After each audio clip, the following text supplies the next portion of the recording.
Hello बच्चों, कैसे हो आप लोग। Welcome back to our YouTube channel. बच्चों, आज हम लेके आए हैं class 10th science chapter number 2 acid bases and salt का वन शॉट वीडियो। बट बच्चों क्या है कि चैप्टर थोड़ा सा बड़ा है, इसलिए मैंने कोशिश की कि इस चैप्टर के अंदर मैं एसिड और बेसिस को इंक्लूड करूँगा और अगला एक वीडियो बनाऊँगा, उसमें मैं पूरे के पूरे वीडियो में बात करूँगा सॉल्ट के बारे में। ओके बच्चों, एक एक करके हम सारे कॉन्सेप्ट को अच्छे से समझेंगे, so please make sure video को लास्ट तक देखना। इफ इन केस वीडियो अच्छा लगे तो अपने दोस्त जिनके बोर्ड एग्जाम्स आने वाले हैं उनके साथ भी वीडियो को जरूर शेयर करना। ओके, चलो बच्चों स्टार्ट करते हैं।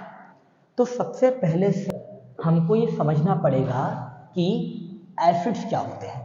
तो देखा बच्चों, acid releases H+ ion in aqueous solution.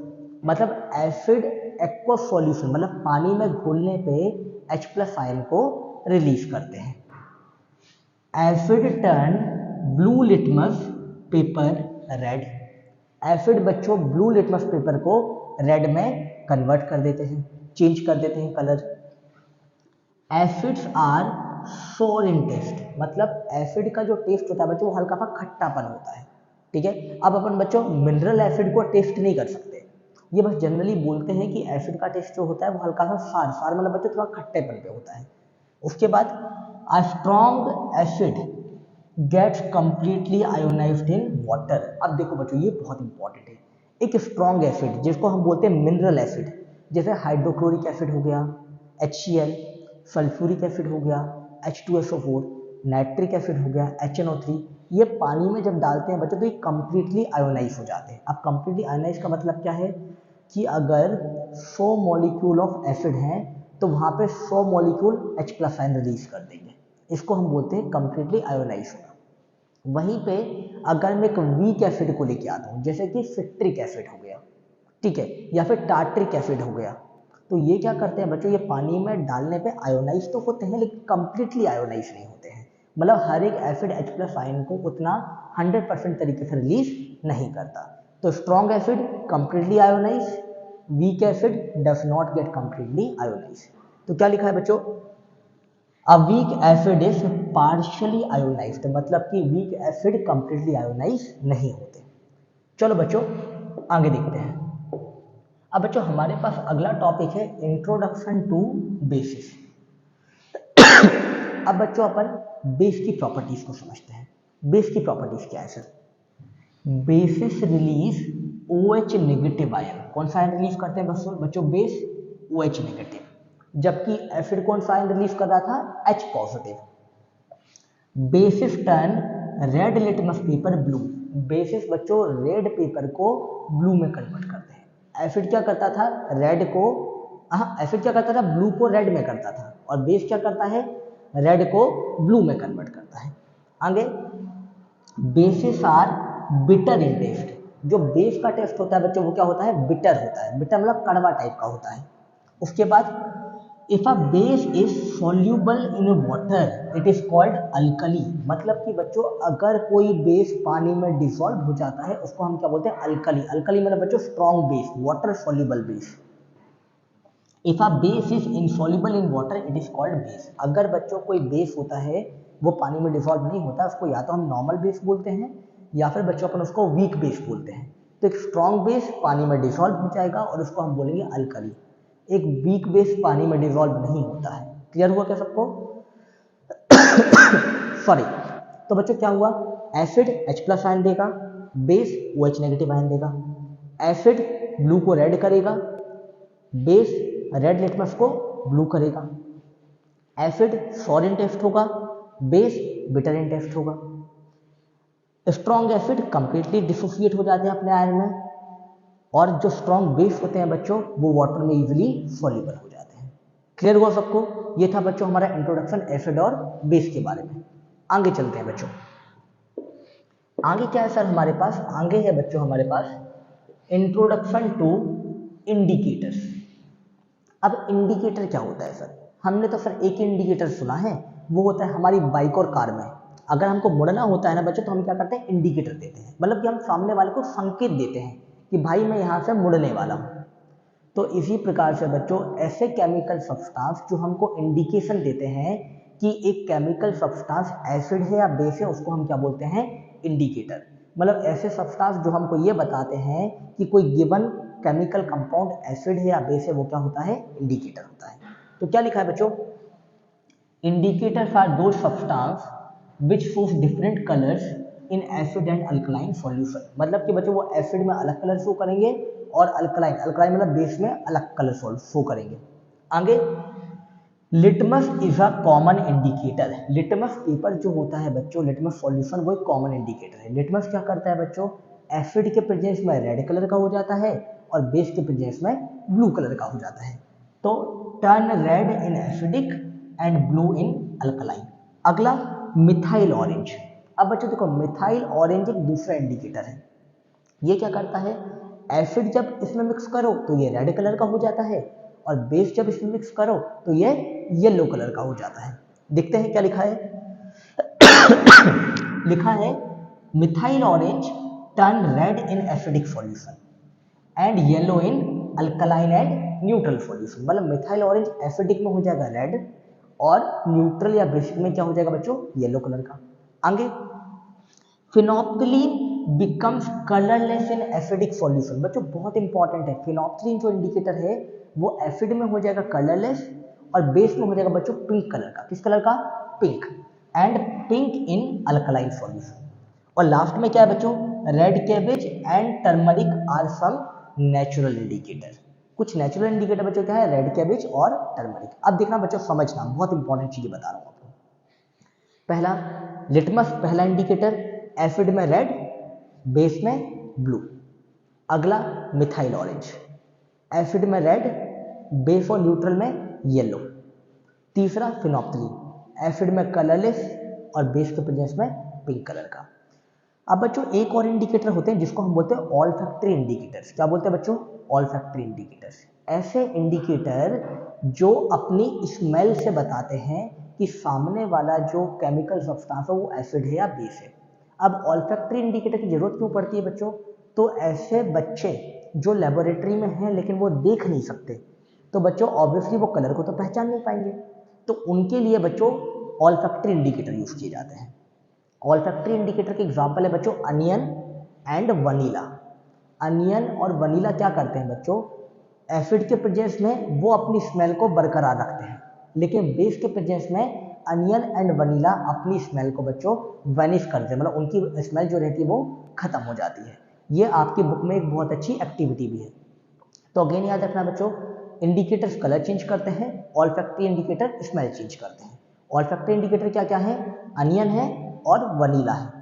Onion और वनीला एसिडिक मीडियम में अपनी स्मेल को बरकरार रखते हैं, लेकिन बेसिक मीडियम में अपनी स्मेल को वैनिश कर देते हैं, मतलब उनकी स्मेल चले जाती है। क्लियर हुआ, दिस कंप्लीट्स योर इंडिकेटर।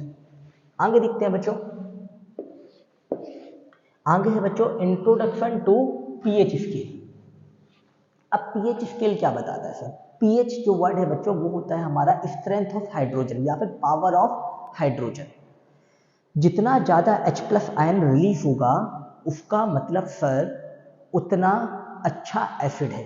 अब देखो बच्चों, the pH is the measurement of power of hydrogen concentration in a solution. pH हमको बताता है कि हाइड्रोजन का कंसंट्रेशन कितना अच्छा है सॉल्यूशन के अंदर। pH tells us about how acidic और basic the solution is। pH हमको ये बताता है कि कोई सॉल्यूशन कितना एसिडिक या कितना बेसिक है। pH scale ranges from 0 to 14। pH का जो स्केल होता है बच्चों वो 0 से स्टार्ट होता है, 14 पे खत्म होता है। Lower the pH value more acidic the solution, higher the pH value more alkaline the solution. मतलब pH की वैल्यू जितनी छोटी होगी उतना ज़्यादा एसिडिक होगा सॉल्यूशन, pH की वैल्यू जितनी बड़ी होगी उतना बेसिक होगा। मतलब अगर कोई सॉल्यूशन का pH 0 आया मतलब वो बच्चों खतरनाक वाला एसिड है। अगर किसी का pH की वैल्यू 14 आई मतलब वो बच्चों खतरनाक वाला बेस। समझे क्या मेरी बात। और जो वैल्यू 7 होती है बच्चों pH की वो दिखाता है हमको न्यूट्रल वैल्यू। क्या बताता है बच्चों, न्यूट्रल वैल्यू। तो आगे pH reading 7 is referred to neutral solution. Example distilled water. चलो बच्चों आगे चलते हैं। ये बच्चों मैंने आपके लिए पीएच स्केल बनाया हुआ है, ये पीएच स्केल है बच्चों। ये कैसे काम करता है, ये बच्चों यूनिवर्सल इंडिकेटर।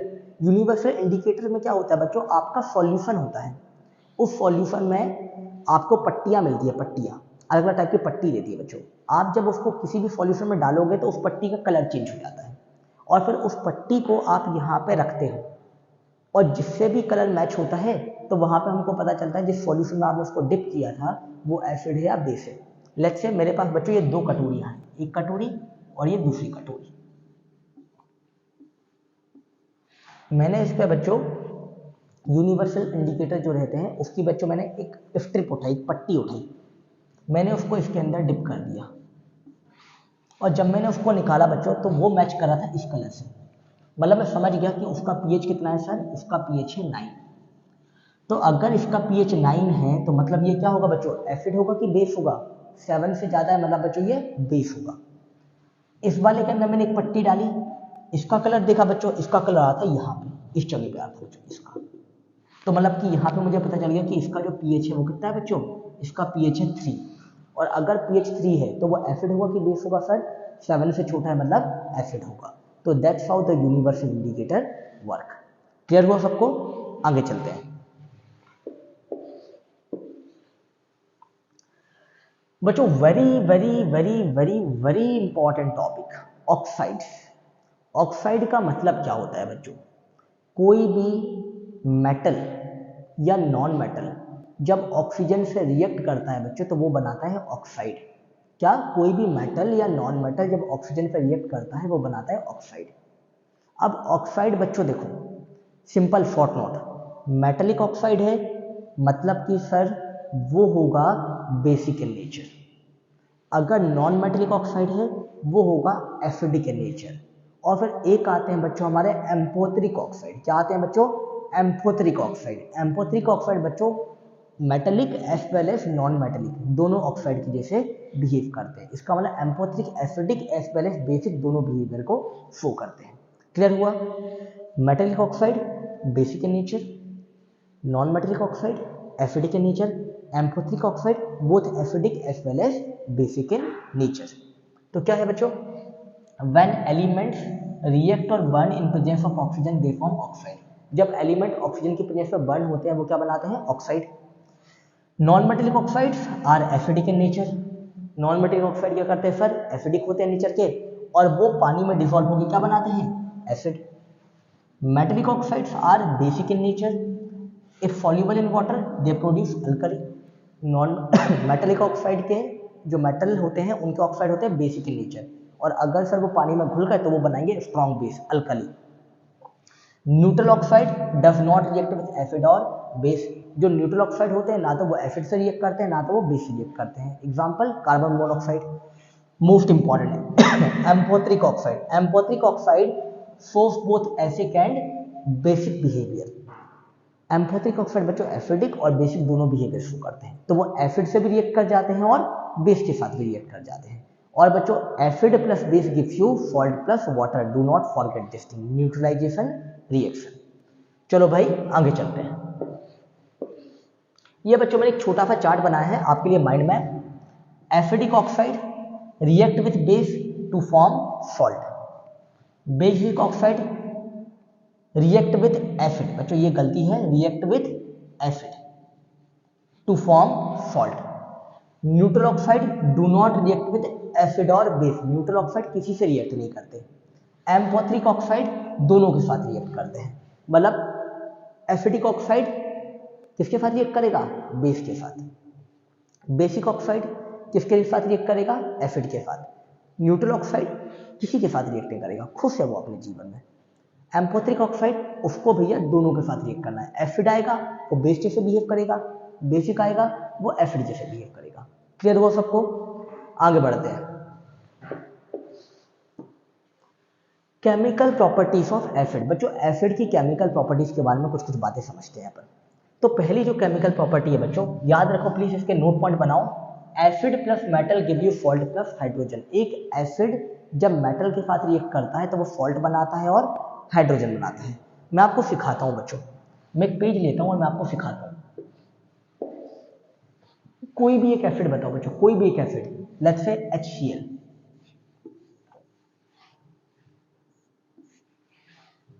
कोई भी एक मेटल बताओ बच्चों, कौन सा मेटल, सोडियम।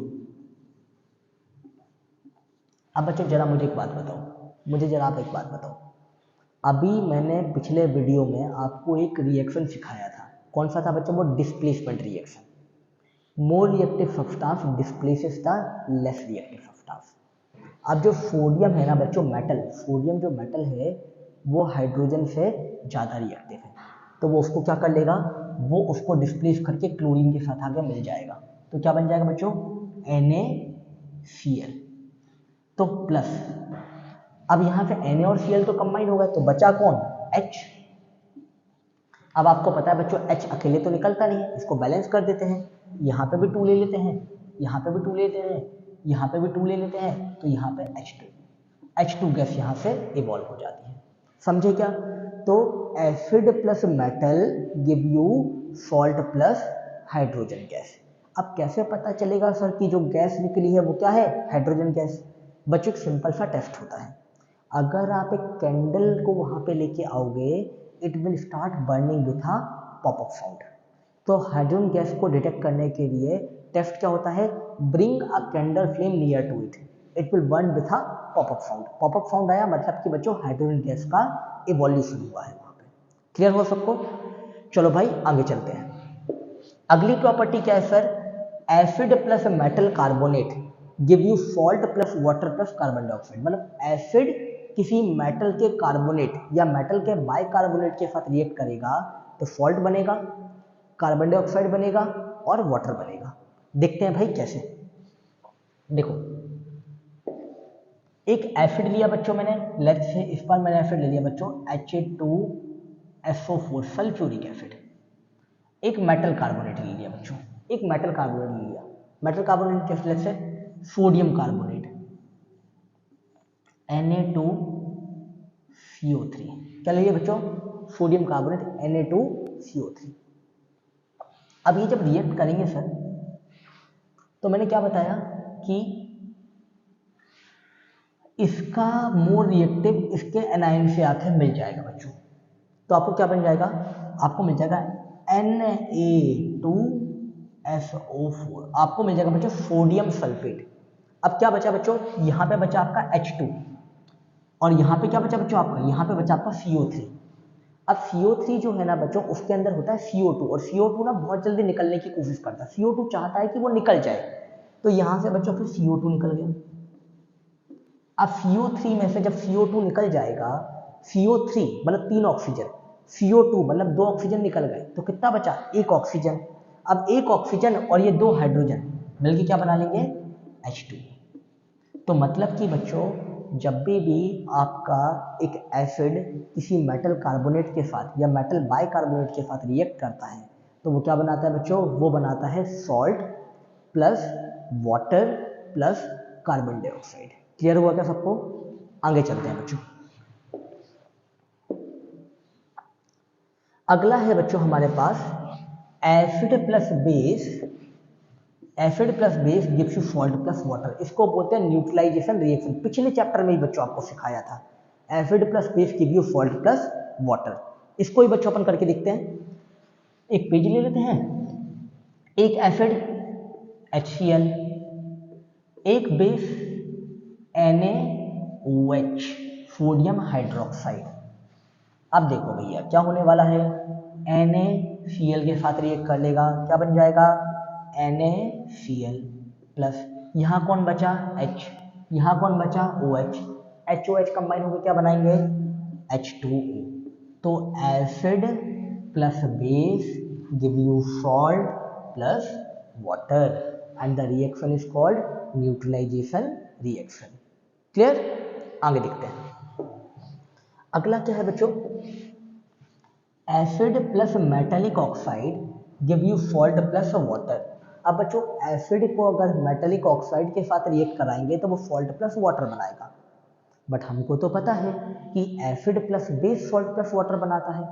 तो इन दो स्टेटमेंट से क्या कंक्लूड हुआ कि जो मेटालिक ऑक्साइड होता है sir, it is basic in nature, metallic oxide is basic in nature. एक रिएक्शन कराते हैं, देखो भाई मैंने क्या बोला सर, एक एसिड ले लो HCl जिंदाबाद, मेटल ऑक्साइड बच्चों, मेटल ऑक्साइड, तो मेटल ऑक्साइड सोडियम ऑक्साइड, तो सोडियम ऑक्साइड Na2O।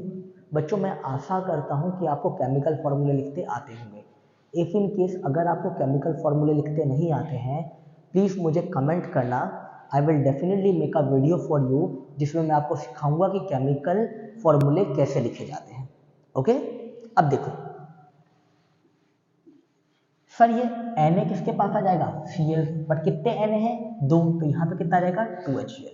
अब 2 सोडियम 2 क्लोरीन के साथ मिलके 2 NaCl निकाल देंगे। अब यहाँ क्या बचा बच्चों, 2 हाइड्रोजन, यहाँ पे क्या बचा, 1 ऑक्सीजन, तो क्या बन जाएगा H2। तो that's how acid plus metallic oxide formed salt plus water and this shows that metallic oxide are basic in nature. कभी कभार एग्जाम में पूछते हैं so that metallic oxides are basic in nature, तो आप एक एसिड लेना एक मेटालिक ऑक्साइड लेना, दोनों की रिएक्शन करा के दिखा देना कि सॉल्ट प्लस वाटर बन गया, और ये प्रूफ करेगा कि metallic oxides are basic in nature. Okay, आगे देखते हैं।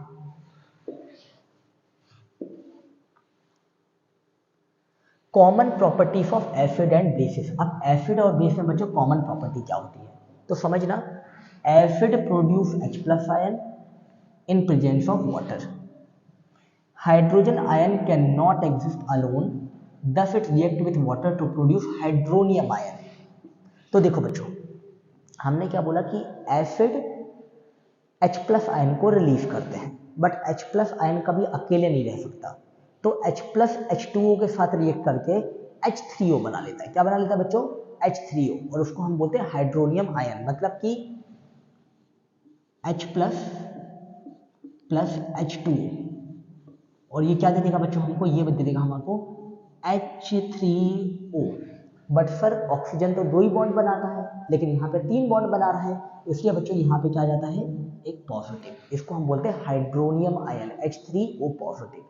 अब आगे बच्चों, some strong base gets dissolve in water to form OH negative ion and they are known as alkalis.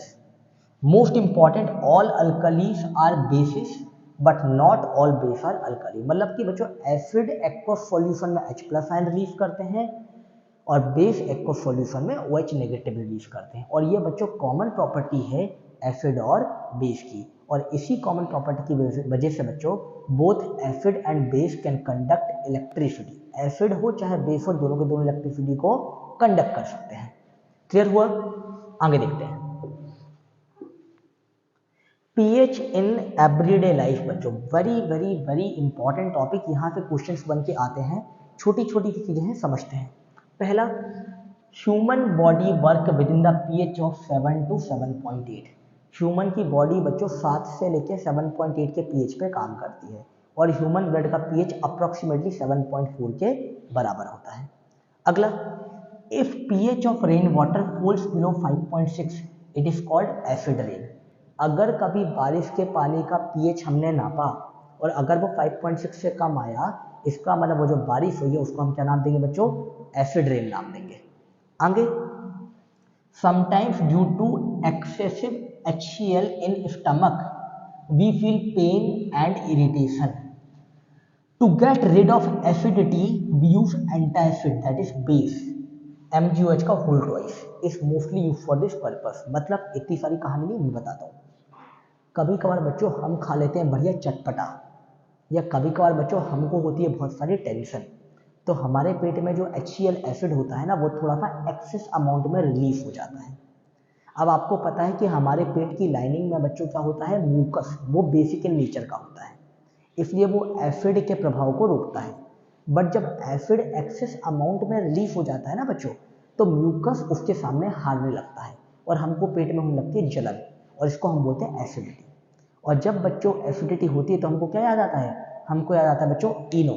काम शुरू करें 6 सेकंड में। तो बच्चों जो इनो है ना, इनो के अंदर होता है मैग्नीशियम हाइड्रोक्साइड। अब मैग्नीशियम हाइड्रोक्साइड, हाइड्रोक्साइड मतलब OH, ये एक बेस है। तो जब पेट में एसिड एक्स्ट्रा था तो आपने बाहर से एक्स्ट्रा बेस को अपने पेट के अंदर डाला उस बेस ने इस एसिड को खत्म कर दिया and it is called neutralisation reaction. और ये जो बेस हम यूज करते हैं इनको हम क्या बोलते हैं, एंटा एसिड्स, मतलब कि एसिड को खत्म करने वाले केमिकल्स। क्लियर सबको? आगे देखते हैं।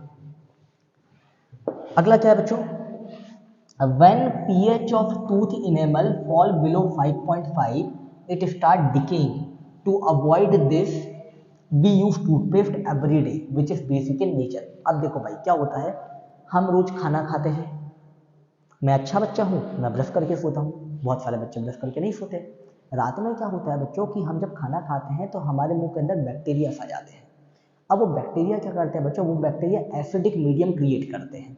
उस एसिडिक मीडियम की वजह से हमारे मुंह का पीएच धीरे धीरे धीरे धीरे गिरते जाता है। और उसी का एक रीज़न होता है कि अगर कभी कभार आप देखना, आप सुबह उठ के ब्रश नहीं करोगे ना, आपके मुंह से स्मेल आने लगेगी, क्योंकि वो बच्चों वो एसिडिक मीडियम है जो बैक्टीरिया ने क्रिएट किया है। हम क्या करते हैं, सुबह उठे, हमने टूथपेस्ट लिया और जल्दी जल्दी जल्दी जल्दी ब्रश कर दिया। जो बैक्टीरिया ने रात भर की मेहनत में हमारे मुंह में एसिड क्रिएट किया, हमने उसको टूथपेस्ट से जल्दी जल्दी जल्दी जल्दी बेस डाल दिया और एसिड और बेस मिलकर क्या करेगा, उसको न्यूट्रलाइज कर देगा। बट अगेन बच्चों वेरी इंपॉर्टेंट, सुबह उठ के टूथपेस्ट करके उस एसिड को न्यूट्रलाइज करने से अच्छा है कि रात में पहले ही हम अपने मुंह के अंदर टूथपेस्ट रख लें, मतलब टूथपेस्ट कर लें, जिससे कि हमारा एक अच्छा पीएच मेंटेन रहे, जिससे कि हमारे जो दांत हैं वो सुरक्षित रहे, उनका एनिमल खराब ना हो। क्लियर सबको? आगे देखते हैं। लास्ट चीज क्या है बच्चों, यहाँ पे लास्ट चीज है, some insect like ant and honey bee inject formic acid when they sting. Sting hairs of nettle leaf inject methanoic acid. Thus we should use mild base to get relief. अब मतलब क्या है बच्चों समझो, मैंने बोला कि जैसे हमारे पास एंट हो गया या हनी बी हो गई, ये बच्चों फॉर्मिक एसिड को हमारी स्किन में रिलीज कर देते हैं जब ये हमको काटते हैं, इसलिए तो जलन मचती है हमको। कभी कभार बच्चों कोई नीटल लीव होती है, नीटल लीव मतलब ऐसे पेड़ के कुछ पत्ते होते हैं जिनके हम टच हो जाते हैं बच्चों, तो हमको वहाँ पे बहुत जलन होनी चालू करती है, क्योंकि वहाँ पे मिथेनोइक एसिड आ जाता है। अब हमको बच्चों एसिड हमारी बॉडी में आ चुका है, एसिड को ख़त्म कौन करता है, बेस। तो उस टाइम पे जब आपको किसी चींटी ने काटा हो, अगर आप जाके साबुन को अपने उस एरिया पर रब कर लेंगे बहुत जल्दी से, आई एम नॉट सेइंग कि वो एकदम से ठीक हो जाएगा, बट बच्चों आपको बहुत हद तक रिलीफ मिलेगा। तो याद रखो, एसिड के प्रभाव को रोकने के लिए हमको चाहिए होता है बेस, और बेस के प्रभाव को रोकने के लिए चाहिए होता है acid. Last point very important बच्चों, वेरी इंपॉर्टेंट पॉइंट, इसको मार्क करो बच्चों, वेरी इंपॉर्टेंट, सबसे ज्यादा इंपॉर्टेंट है भाई ये। A pH of normal soil range from 5.5 to 7.5। एक जो नॉर्मल सॉइल होती है जिसमें प्लांट की उपज अच्छी होती है, उसका पीएच होता है 5.5 से 7.5। Phosphate fertiliser increases the acidity. अब बच्चों जो फोस्फेट फर्टिलाइजर होता है वो एसिडिटी को इंक्रीज करता है। वाइल पोटेशियम क्या है, metal, potassium fertiliser neutralises the pH. अब देखो बच्चों, फोस्फेट एक नॉन मेटल है, मतलब वो एसिडिक नेचर का होगा। पोटेशियम एक मेटल है, वो किस नेचर का होगा, बेसिक नेचर का। तो फोस्फेट क्या करेगा, एसिडिटी बढ़ाएगा, और पोटेशियम क्या कराएगा, बेसिसिटी बढ़ाएगा। तो हमको हमारा पीएच चाहिए सॉइल का 5.5 से 7.5 के बीच में। अगर आपके घर की सॉइल का पीएच 7.5 के ऊपर है तो आपको उसको नीचे लाना, मतलब आपको उसको एसिडिक करना है, तो आप क्या करोगे, आप वहाँ पे फोस्फेट वाला फर्टिलाइजर डालोगे। अगर आपके घर की सॉइल का पीएच 4 आया, लेकिन आपको जाना है 5.5, मतलब आपको उसको बढ़ाना है, आपको उसको बेसिक लेवल पे लेके जाना है, तो आप क्या करोगे, पोटेशियम फर्टिलाइजर को यूज करोगे। तो that's how this type of questions are asked in the examination. तो बच्चों this completes the entire thing acid and bases from my side. I tried my level best कि आपको हर एक चीज़ में बहुत अच्छे तरीके से सिंपल शब्दों में समझाऊं।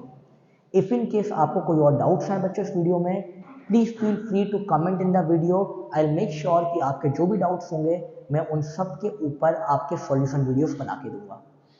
अगेन मेक श्योर बच्चों इन सारे कॉन्सेप्ट को अच्छे से प्रैक्टिस करो। सी यू, टाटा, बाय बाय।